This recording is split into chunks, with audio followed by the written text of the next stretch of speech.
Здравствуйте, мистер Имре. Здравствуйте, здравствуйте. Расскажите, пожалуйста, о том, как проходил технический контроль автобусов, которые в настоящее время используются в городе Астана. Астана LRT 2014 года начинался покупать автобусы Iveco.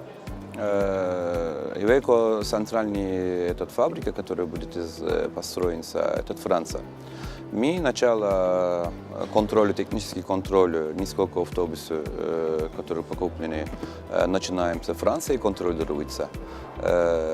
Потом после контроля не все автобусы, там несколько автобусов начало. Потом все автобусы приедут в Астана. До маршрута начинаемся. Мы каждый автобус отдельно, нашими экспертами отдельно будем контролироваться. Проверим, посмотрим, какой-то есть ошибка. Мы каждый автобус отдельный отчет готовимся, вместе фотографируемся и так далее, так далее. После этого отчета автобус обратно возвращается не в Францию, и здесь, которые у них есть сервисные обслуживания на место, они возвращаются к автобусу. Все, если какая-то там ошибка есть, это все исправить. После этого еще раз мы контролируемся, после этого уже все автобусы начинаемся на маршруту. Поэтому мы не пропускаем никакие ошибками. Автобус будет катать на город Астана, потому что очень важно, который нашим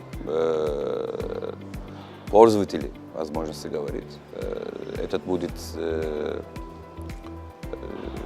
как можно говорить, спокойно возможность посетить этот автобус. Да. Никакие без То есть, проблем. получается, те новые автобусы, которые на сегодняшний день ездят в Астане, это автобусы последнего поколения, да? Да, последнее поколение, все уже проверила, все попробовала. По безопасности? Обязательно безопасность. У нас в первую очередь мы посмотрели безопасность, охрана труда, но после этого уже технический час больше.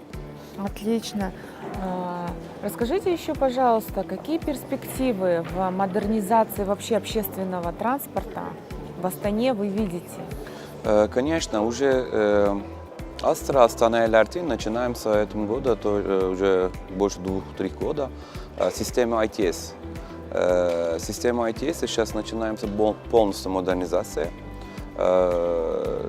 Последний год уже система ITS, каждая маршрутка отдельно начинаемся построиться.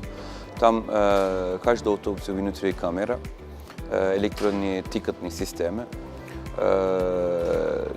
GPS-ные системы, которые будет маршруты как-то где будет, как-то будет, в какое время будет на автобусе.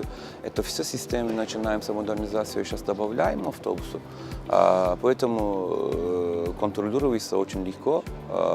Еще, если возможности какой-то на место не хватает маршрут, Астана LRT, центральные офисы, сразу системы отправишь новые маршруты и так далее. Поэтому астанинские жители там города будет больше удобно будет пользоваться на автобусе. Хорошо, то есть это улучшит именно качество диспетчеризации, автобусы будут приходить Обязательно, по обязательно. расписанию. Дальше продолжает, уж время идет, но больше будет такая. Спасибо большое за ваше Спасибо интервью. вам. Желаю Спасибо вам вам. успехов. Спасибо вам. До свидания.